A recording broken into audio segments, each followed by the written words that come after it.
Bien, jóvenes, buenas tardes, buenos días, perdón. Por favor, confirmar audio y diapositiva. Buenos días, doctor. Se escucha bien. Bien, ¿qué teníamos que averiguar para el día de hoy? Por favor, Alexander.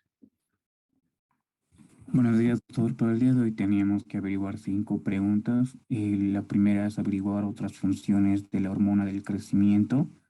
La segunda es qué son las somatomedinas, ABC o factor del crecimiento. La tercera, por qué existe proporcionados y desproporcionados en la raza pigmeos de África y enanismo marcado. ¿Cuál será la diferencia? Cuarto, ¿qué es y cuál es la hormona trófica que va a secretar el hipotálamo, que va a activar o estimular la producción de la hormona del crecimiento? Y por último, ¿cómo se llama la patología que hace crecer el hueso a lo ancho una vez diagnosticado un tumor marcado en la adenohipófisis, activando la producción de la hormona del crecimiento en adultos mayores? Sobre eso, doctor. Bien, gracias, Alexander, como siempre, tan eficiente. Natalie. Buenos días, doctor. Bueno, yo le quería responder la pregunta de los pigmeos y del enanismo, doctor. Y bueno, pude averiguar que la hormona del crecimiento que actúa sobre el hígado forma unas pequeñas proteínas que son denominadas somatomedinas, que estas ejercen un potente efecto estimulador del crecimiento óseo. Y muchos de estos efectos de las somatomedinas sobre el crecimiento se asemejan a los de la insulina. La más importante de ellas, doctora, es la somatomedina C, que es también denominada factor del crecimiento, que es parecido a la insulina, y su concentración plasmática guarda una estrecha relación con la velocidad de secreción de la hormona del crecimiento. Bueno, los pigmeos africanos sufren un defecto congénito que les impediría sintetizar cantidades elevadas de la somatomedina C. Por más de que presenten una concentración plasmática de la hormona del crecimiento normal, en el plasma se detectarían cifras bajas de la somatomedina C y parecería que este hecho estaría implicado con la escasa estatura de este pueblo y también con la de otros tipos de enanismo, doctor. Perfecto, muy bien. ¿Alguien más?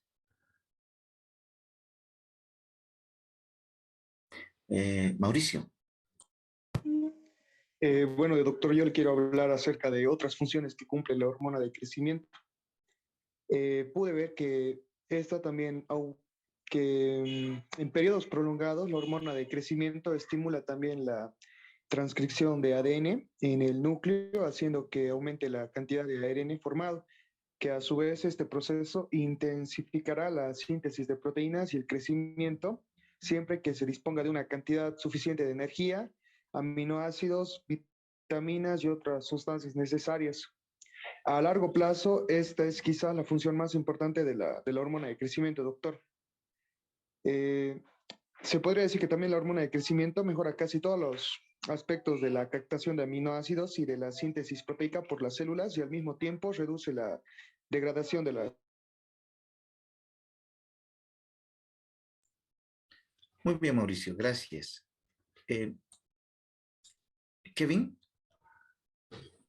Buenos días, doctor. Bueno, respecto a la pregunta de la hormona trófica, he encontrado de que el hipotálamo va a liberar lo que son dos neurohormonas, en las cuales la primera sería la hormona liberadora de la hormona del crecimiento, o también denominada la somatoliberina, en las cuales tiene una vida media en la circulación de 2 minutos y tiene una actuación mediante los segundos mensajeros como el AMP cíclico.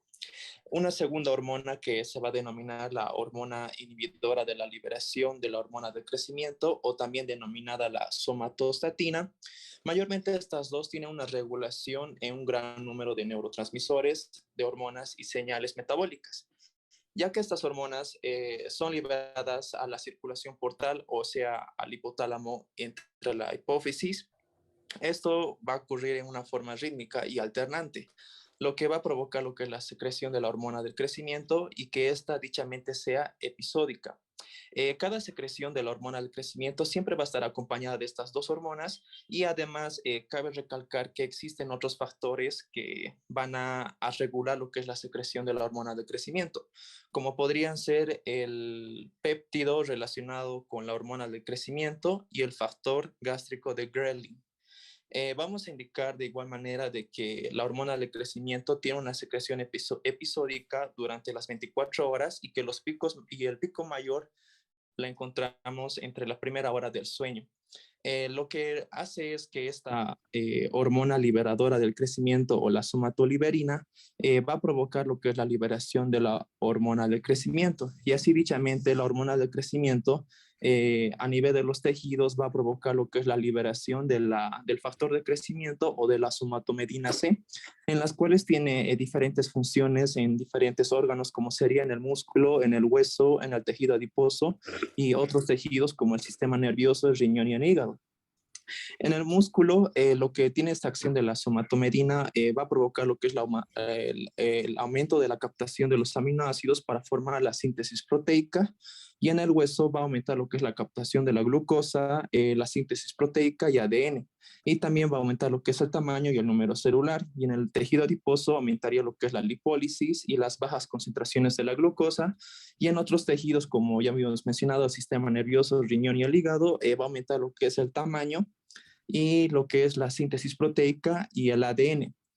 Mayormente lo que es la segregación de la somatomedina, se dice que desde el nacimiento hasta la pubertad van a alcanzar sus picos mayores y que después de la pubertad hay una baja concentración de la somatomedina, en las cuales estas de igual manera va a ser debido a una disminución de la somatoliberina y de los esteroides sexuales. Eso sería todo, doctor. Gracias, Kevin. Alexander. Doctor, prácticamente todas las preguntas estaban en el texto de Guyton, pero me gustaría complementar con la parte de la hormona que estimula a la hormona del crecimiento. Bueno, ya lo ha dado a conocer mi compañero que son dos. Una que es la GnRH, la hormona liberadora de la hormona del crecimiento, y la otra la somatina. Me gustaría complementar aquí, doctor, que también se ha demostrado que de forma experimental también actúan otros tipos de sustancias, se podría decir, doctor, que van a inhibir e estimular la producción de la hormona del crecimiento, como son las catecolaminas, la dopamina y la serotonina. Es todo lo que podría complementar, doctor, y quizás con el de los enanismos. Estaba leyendo un poco, doctor, pero la verdad no he entendido muy bien cuál es la diferencia con la de la raza de los pigmeos, porque ayer nos dijo otra cosa y aquí dice otra cosa. Bien, vale, vamos a complementar entonces. En realidad hemos dicho que para la función de la hormona del crecimiento necesitamos sí o sí de tener un factor de crecimiento denominado la somatomedina. La somatomedina es la que va a ser como un intermediario de la hormona del crecimiento. En aquellos, por ejemplo, en los pigmeos, la hormona del crecimiento se secreta de manera adecuada. Entonces, ¿por qué tienen baja estatura? Porque ellos carecen de secreción de somatomedina. Entonces, si bien la hormona del crecimiento está de manera adecuada, la somatomedina va a dar también un crecimiento lineal proporcionado, sí, pero no en una magnitud adecuada. Eso es lo que ocurría con los pigmeos, por ejemplo. Pero ¿qué pasa con los enanos, con el enanismo? En el enanismo ya no está la afección a nivel de la somatomedina, sino la afección directamente estaría dada a nivel de una baja producción de hormona del crecimiento. Entonces, he ahí la diferencia muy marcada que se presenta en esos dos ejemplos que se les ha mostrado, ¿de acuerdo? Por lo demás, las respuestas han sido totalmente adecuadas de investigación. Obviamente, la mayor parte de ellas estaba en el libro, ¿sí? En Gaito, entonces no tenemos mucho que hablar sobre eso, ¿de acuerdo? Bien, entonces veamos acá, por ejemplo, el característico enanismo, la importancia de la hormona del crecimiento en relación con el crecimiento lineal a nivel de los huesos, refleja en los cuadros clínicos el enanismo, ¿no? Carencia de hormona del crecimiento. Obviamente, si es que se produciese un aumento de la hormona del crecimiento, pues también se va a dar ya todo lo contrario, ¿no? Un gigantismo muy marcado. Pero ahí justamente se presentaba la pregunta que les hice, que ninguno me respondió. ¿Qué pasaría si después de que se han soldado las epífisis de los huesos, se produciese un aumento de hormona del crecimiento? Esto se puede dar por, hemos dicho, un tumor, o sea, acá, a ver, iremos a este ejemplo acá, se presenta un tumor en la hipófisis después de los 20 años, ¿sí? 19, 20 años que acaba la producción de la hormona del crecimiento. Entonces, este tumor puede activar nuevamente la producción de esta hormona del crecimiento. Entonces, aumenta la hormona del crecimiento. La lógica nos diría que entonces esta persona podría crecer de manera indiscriminada y volverse gigante. Pero no tenemos o no tomamos en cuenta un aspecto fundamental. Las epífisis ya se han soldado, ¿sí? Si se han soldado los extremos de los huesos, ¿sí? Entonces ya no se puede crecer en sentido lineal. Entonces el hueso crece en sentido, a nivel de su grosor, produciéndose una patología denominada acromegalia, que es la que ustedes están viendo en la imagen. O sea, las epífisis se han soldado, no crece el hueso en sentido lineal, pero sí va a crecer en sentido longitud, ¿no? En ancho, en grosor, ¿sí? Miren estas manos, ¿sí? Características de los pies y de las manos, engrosamiento de las extremidades, pero principalmente engrosamiento de los huesos a nivel de la cara, ¿no? Característico el exceso de hormona del crecimiento después de que se han soldado las epífisis, ¿sí? Presentando una alteración muy importante. Aparte, la hormona del crecimiento, aparte de favorecer en el crecimiento óseo, también puede producir la diabetes mellitus, ¿sí? La diabetes mellitus en estos pacientes con acromegalia, porque hemos dicho que la hormona del crecimiento es diabetógena por excelencia, entonces también causa ese tipo de alteraciones, ¿sí? Esa es la acromegalia. Bien, entonces hemos visto muchas relaciones, muchas funciones, muchas alteraciones de la hormona del crecimiento. Con lo que ustedes más han acotado el día de hoy, pues me parece que ya tendríamos el conocimiento básico y adecuado de la hormona del crecimiento. Nos faltaría hablar de la prolactina. A ver, ¿qué hace la prolactina? La prolactina es sintetizada por las células lactotrofas, ¿sí? Que representan aproximadamente el 15%, ¿sí? De las células de la adenohipófisis, ¿sí? El 15% se denominan células lactotrofas, ¿sí? Ellas van a producir la prolactina, ¿sí? El número de estas células lactotrofas, que representan el 15%, aumentan durante el embarazo y la lactancia, llegando inclusive hasta un 40% de producción de células lactotrofas que van a producir la lactotrofina, la prolactina en la hipófisis, ¿sí? Obviamente entonces esto va a ir aumentando en el embarazo y en la lactancia, ¿sí? Estas células, en ausencia del embarazo, cuando no hay, la persona no está embarazada o no está lactando, esta prolactina no se va a secretar aunque tengamos el 15% de células lactotrofas. ¿Quién va a inhibir a la prolactina para que ésta no secrete, en este caso leche? Pues la dopamina, ¿sí? En personas, en mujeres que no están embarazadas, pues no van a secretar prolactina debido a que secretan dopamina. Y la dopamina es un inhibidor de la prolactina por excelencia. Ese aspecto fundamental no deben ustedes olvidarse. Ahora bien, ¿qué funciones tiene la hormona prolactina? La primera función de la hormona prolactina es que la prolactina tiene varias funciones a nivel del desarrollo mamario. Eso quiere decir que las mamas, cuando la mujer está embarazada y va a dar de lactar, las mamas van creciendo, ¿sí? Van creciendo. La lactogénesis se va a activar, sí, obviamente se va a activar la lactogénesis en respuesta a la succión. Pero aquí nace una pregunta. ¿Por qué creen ustedes que durante el embarazo, o sea, cuando la mujer está embarazada, no está dando de lactar todavía, por si algún caso, ¿sí? Sino durante el embarazo, ¿sí?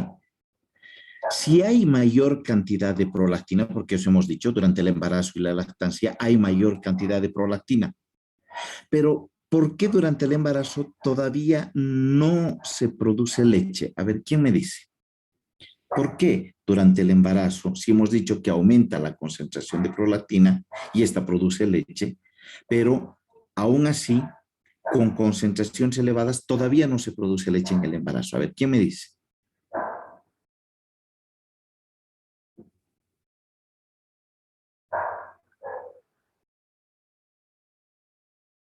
¿Alguien tiene idea?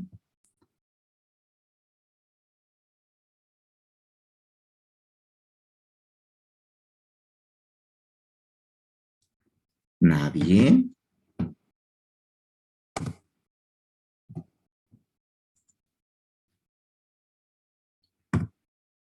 ¿Nadie, chicos? Hemos dicho, a ver, Camila, vamos. Doctor, tal vez porque como muestra la imagen, para que empiece la producción de leche tiene que existir un estímulo, que en este caso sería la succión. Ya. La succión. La succión es obviamente el estímulo para que salga leche, ¿no? Muy bien, pero aquí nos dice, Cami, en el embarazo. En el embarazo todavía no hay succión, ¿no ve? Entonces vos dices, cuando hay succión, recién se activa la producción de leche. No, no es esa la respuesta. O sea, ¿es un coadyuvante la succión para la expulsión de leche? Sí, pero ¿cuál sería eh, eh, el aspecto fundamental de que la mujer embarazada está secretando mucha prolactina, pero no está produciendo leche? O sea, según tu lógica dices que la succión haría que produzcamos leche. No, eso nos favorece a la expulsión de leche. ¿Cuál creen ustedes que fuese que por qué la mujer embarazada no produce todavía?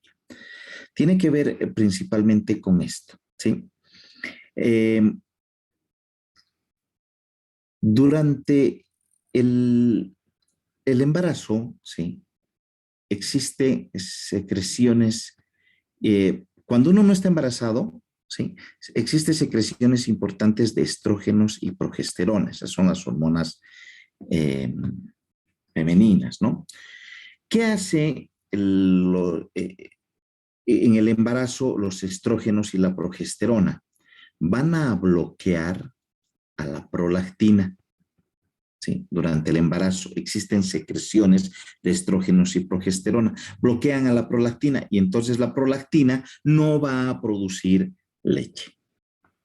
Pero ¿qué es lo que ocurre en el momento del parto? En el momento del parto, los niveles de estrógeno y progesterona descienden espectacularmente, cosa que no pasa en el embarazo. En el parto descienden tanto los estrógenos y las progesterona, que obviamente hemos dicho, si descienden los estrógenos y la progesterona, ¿qué van a activar? A la prolactina. Entonces la prolactina se activa y se empieza a producir leche. Esa es la respuesta correcta. Entonces, no es lo mismo embarazo y en el momento del parto en lo que concierne a la secreción de estrógenos y progesterona. En el embarazo existe tanta producción de estrógenos y progesterona que ellos bloquean a la prolactina. Y es por eso de que en el embarazo no se produce todavía leche. En el momento del parto, los estrógenos y la progesterona descienden abismalmente, lo cual activan a la prolactina para que ésta produzca mayor cantidad de leche. Eso es lo que ocurre. Por eso la mujer todavía no tiene leche cuando está embarazada, sino después, porque empieza a bajar sus niveles de estrógeno y progesterona. ¿Por qué después del parto y durante la lactancia se crea un método? A ver, ¿quién sabe cómo se llama primero el método anticonceptivo natural durante la lactancia? ¿Alguien ha debido llevar usted de medicina social, supongo? ¿Alguien sabe cómo se llama ese método anticonceptivo que es cuando la mujer da de lactar? ¿Es Rubén? Doctor, es Mela. Exacto, ¿no? Se llama MELA. La mela. La mela es cuando la mujer está dando de lactar y en este caso se crea un método anticonceptivo natural, ¿sí? ¿Alguien tiene idea de cómo o por qué se da este método anticonceptivo? ¿Alguien tiene idea de por qué se da? Primero, ¿será 100% efectivo este método anticonceptivo? ¿Qué dicen? ¿Alguien?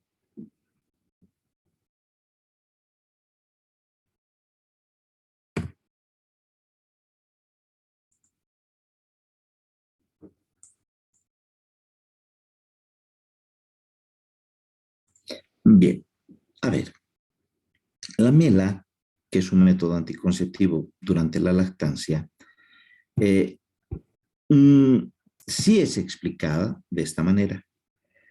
Sabemos nosotros que la dopamina regula a la prolactina, eso lo hemos dicho hace rato. Sí, muy bien. Cuando uno estimula, cuando hay estimulación mamaria, es decir, cuando hay lactancia, los niveles de dopamina disminuyen, ¿sí? Y al disminuir los niveles de dopamina, obviamente todo lo contrario va a aumentar los niveles de prolactina. Y al aumentar los niveles de prolactina, ¿qué hace cuando existe mayor cantidad de prolactina, aparte de producir leche, que es la función primaria? Pues va a disminuir la acción de la hormona folículo estimulante. Si disminuye la acción de la hormona folículo estimulante y luteinizante, ¿qué va a haber? Anovulación.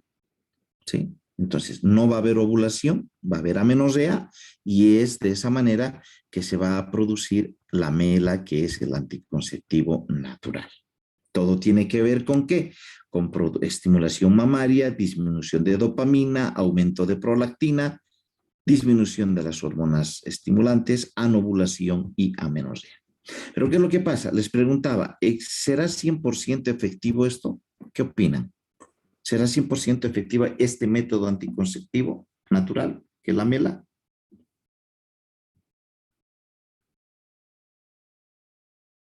No, doctor. ¿Por qué? ¿Por qué no será efectivo, mi querido amigo? Ah, bueno, porque supongo que antes sí era un poco casi al 100% porque las mamás se dedicaban completamente a sus hijos, pero en la actualidad ambos géneros tenemos eh, la libertad de trabajar y hacer lo que queramos y muchas veces las mamás no dan de lactar a sus hijos. Tal vez por eso, doctor. Ya. En el momento en que se deje de lactar, de dar de lactar, ¿qué aumenta? La dopamina, doctor. Ya. ¿Qué disminuye? La prolactina. ¿Y qué se activan? La ovulación. Exacto. En pocas Gracias palabras. a la hormona, estas aumentan la folículo estimulante, las hormonas gonadotropinas, ¿sí? Y se produce la ovulación. Y Houston, estamos en problemas, ¿no? Ahí yo no sabía. La mayoría dice, no, pero pensé que esto iba a funcionar. Y a veces los niños con muy poca edad, ¿no? Se diferencian. Esos son porque se han confiado a un método anticonceptivo que no tiene un marcado porcentaje de seguridad. Esto depende, como ha dicho el compañero, de una lactancia que se llama exclusiva, ¿no? Y ahora ya un poco está variando la lactancia exclusiva, ¿sí? Muy bien, genial. Bien, una pregunta para mañana. ¿Una persona que no está embarazada puede dar de lactar?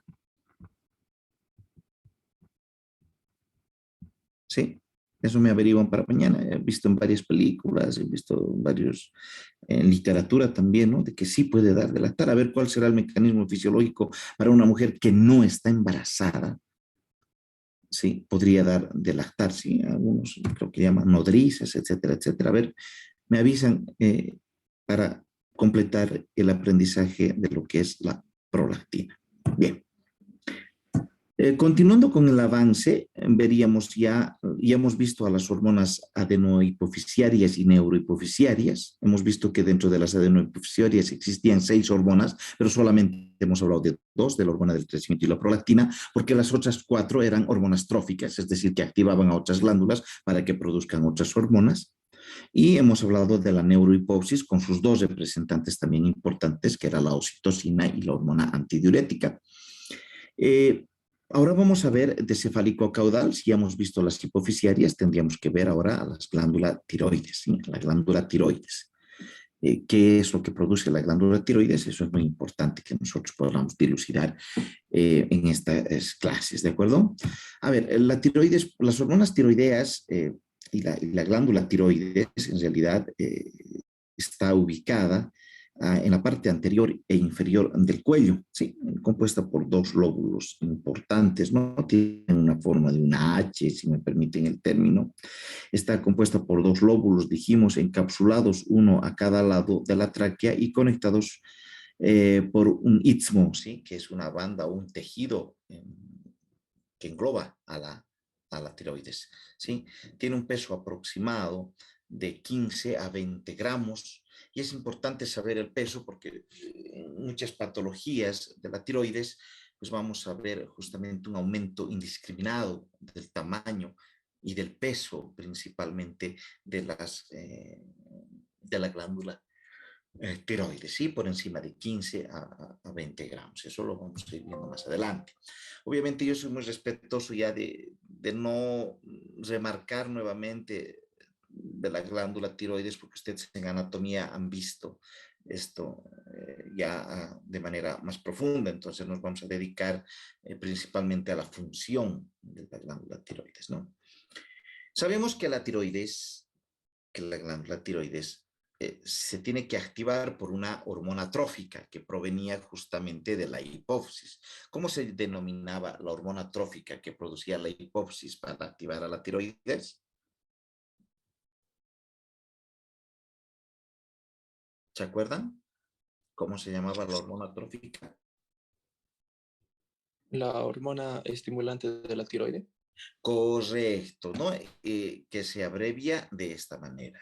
TSH, hormona estimulante de la tiroides. Esa era una de las 4 que se secretan en la hipófisis que se denominaban tróficas. Muy bien.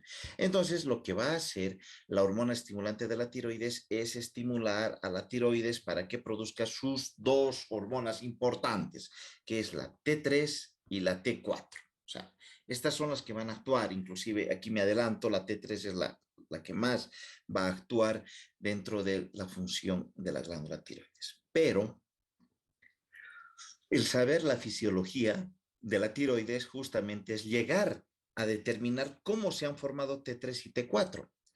Porque si hay T3 y T4, ¿qué nos dice la lógica, queridos jóvenes? Que existe T1 y T2.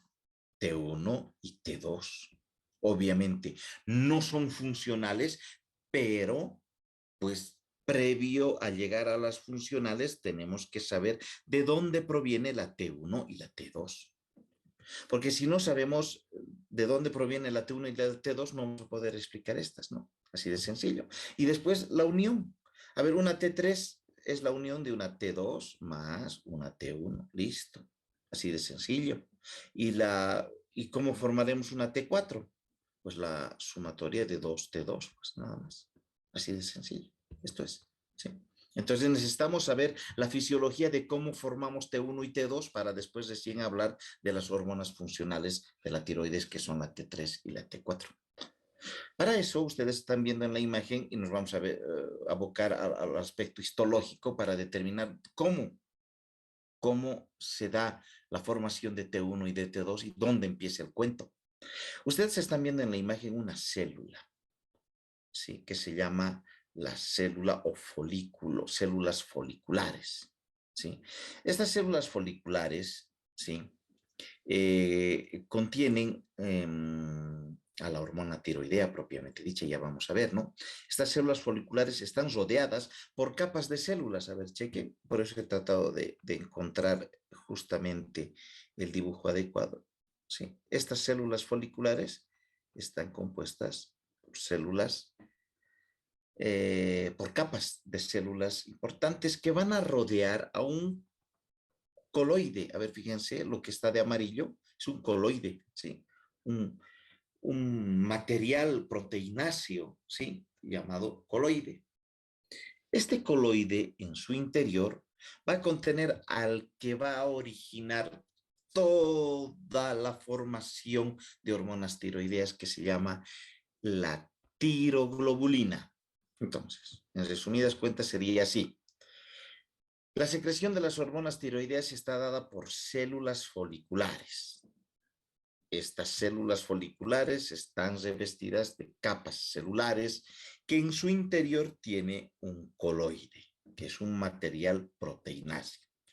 Dentro de ese coloide está el componente estrella para la formación de las hormonas tiroideas, que se llama la tiroglobulina. Gracias a la tiroglobulina se va a empezar a formar T1, T2, T3, T4, etcétera, etcétera. ¿Sí? Pero esta tiroglobulina, queridos jóvenes, esta tiroglobulina no se va a activar y no se van a empezar a formar ni T1 ni T2 si no existe un componente que lastimosamente el cuerpo no puede formar, sino tiene que venir de la dieta. Sí o sí tiene que venir de la dieta. ¿Cuál creen que es ese componente esencial que se va a juntar con tiroglobulina, etcétera, etcétera, para formar T1, T2, T3, T4? ¿Cuál creen que es ese componente que necesitamos de la dieta utilizar sí o sí? Porque no podemos formarlos nosotros. El yodo, ¿Todo? doctor. Exactamente. El yodo. El yodo. Muy bien. Y el yodo, si no existe yodo, no hay formación de estas hormonas, ¿de acuerdo? Entonces, lo que vamos a ver el día de mañana justamente es la captación del yodo, ¿sí? Y de qué manera va a actuar en la formación de que, miren, aquí están chequeando T1, T2, T3, T4, para que después cumplan la función importante que tienen cada una de estas células, ¿sí? Entonces, eso lo vamos a ver el día de mañana, estimados jóvenes, que tengan una excelente jornada. Adiós. Alexander, dime, hijo. Doctor, una consulta. Sí, sí, claro. A la acromegalia y al gigantismo. Ajá. ¿Podría decir que el gigantismo se da antes de la adolescencia y la acromegalia después de la adolescencia, y a ello la referencia con adultos mayores? Sí, señor. Esa es la respuesta correcta. Un gigantismo ha existido cuando ha habido una hipersecreción de hormona del crecimiento, cuando todavía no se han sellado las epífisis. ¿Me dejo entender? ¿No ve? Sí, doctor. Claro. O sea, un gigantismo es cuando el muchacho estaba 15, 16 años y tenía una hipersecreción de hormona del crecimiento, entonces se ha vuelto gigante, ¿no? Pero si ha habido un aumento de la hormona del crecimiento después de que se han sellado las epífisis en etapas donde ya no se producía, entonces eso es la acromegalia. Correcto, correcto, Alexander, esa es la respuesta. Bien, doctor, muchas gracias. Muy bien, vale. Bien, que tengan una excelente jornada, chicos. Hasta luego, adiós. Hasta luego, doctor. Luego. Adiós, adiós.